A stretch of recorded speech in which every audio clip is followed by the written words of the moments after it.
Dame Esther Rantzen, amazing woman that she is, has welcomed plans by Labour to allow a vote on assisted dying, which could potentially make it legal by the end of the decade. Well, Sir Keir Starmer made the personal promise to Esther in a phone call.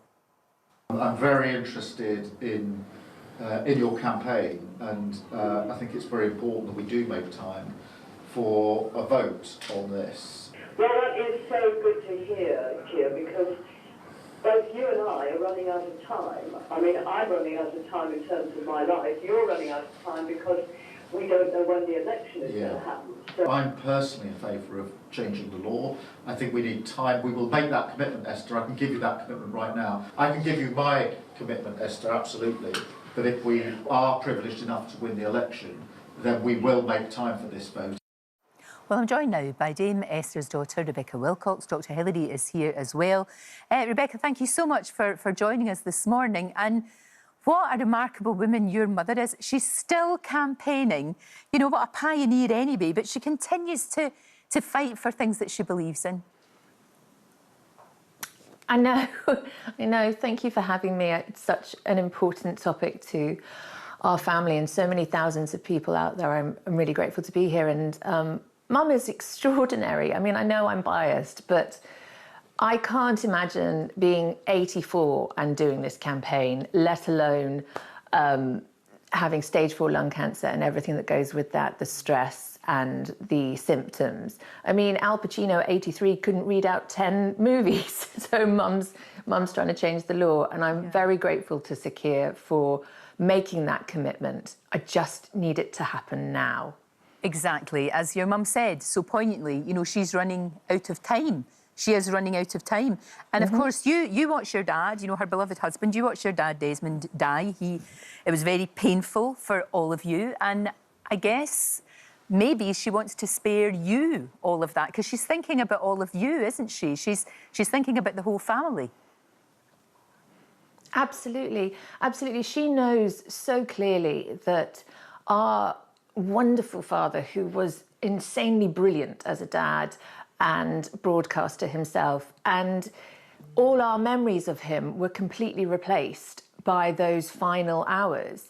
I couldn't tell you the last time I saw him, but I could describe to you his death moment by moment. But I can't remember the last time we had a hug, the last time we had a conversation, but I can tell you what drips were where, what machines were making what noises. And this is, you know, from the year 2001. So it's a long, long time ago. Year 2000, sorry, brain, 2 mornings. No, it is. It's very hard for all of you. And basically, your mum wants to have the right to choose when she wants to go. And, you know, ideally, in our minds, we always think, you know, you should be allowed to be in your own bed, surrounded by your family, you know, in amongst all the people that love you and, you know, all your family, all your friends, your pets, all of that. And you should be able to go when you are ready to go. Absolutely.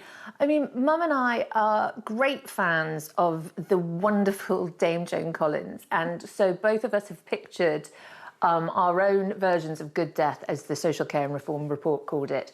And it would be a wonderful bubble bath, wearing every single diamond that anyone will lend us, possibly quaffing champagne, and then taking a cocktail of whatever drugs it is to gently, gently slip off with all our loved ones around us. And I mean, it sounds like a fairy tale. And at the moment, it is a fairy tale. It's fiction. You can't do that. No, you can't. Unfortunately, if you want to do that, you've got to go to somewhere like Dignitas, which, to be honest, it looks like a horrible sort of dreadful hotel room. It's not personal, and you've got to go before you're ready. And you can't be with your loved ones because they could be charged, you know, with an offence. It seems terribly, terribly unfair. Well, this is what the report spoke about so eloquently. They said, yes, you can go to Dignitas. Obviously, you have to be massively privileged in terms of money. It's going up to around 20 grand, which is a huge amount of money. And then it looks a little bit like a car park. It's very impersonal. It's sort of a conveyor belt of death, if I can put it like that. But it's still preferable to what the UK is insisting upon.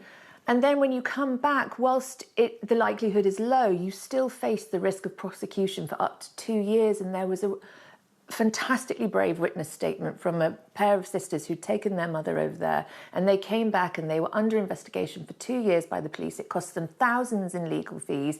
Their work were interviewed, their families were interviewed. One of the sisters tried to commit suicide as a result of it. This is not working. The laws and the rules are not clear and not protecting people like me and my family and the thousands in similar situations. Stay with us, because we've got Dr. Hillary here. It's clear we need a grown-up conversation about this, of course we do. But I would have to say there are concerns. We've had people calling in this morning. Nellie says, what about protecting elderly parents being pressurised by their children for inheritance? But surely, you know, we have to be respectful for people's concerns, but let's get them into the light and let's talk about them. Absolutely. Rebecca and Dame Esther are absolutely right. We've got antiquated, cruel laws which prolong people's suffering. I'm completely behind that campaign. We need to change the laws on assisted dying. I will tell you in a moment what my mother's experience recently was, but yeah, you're right. People will have concerns. People will say that only God can decide when people die. So people will have their faith concerns, but that's a matter for them. Yes. They have choice. Yes, all we're but asking all the other people don't. Is choice. Yeah. People will say that mentally ill people, vulnerable people, might be taken advantage of. You can mitigate against that. You can have things in place that stops that happening. Sure. People will say palliative care will get worse. It won't. It'll get better. In all the places where we've legalised assisted dying, palliative care has got better. So there are these arguments against, which we have to put forward for balance. But my mother was 97. She was completely with it. But the last few days of her life, she couldn't breathe, she couldn't swallow. She had a syringe driver, she had an excellent palliative care team, but it wasn't enough.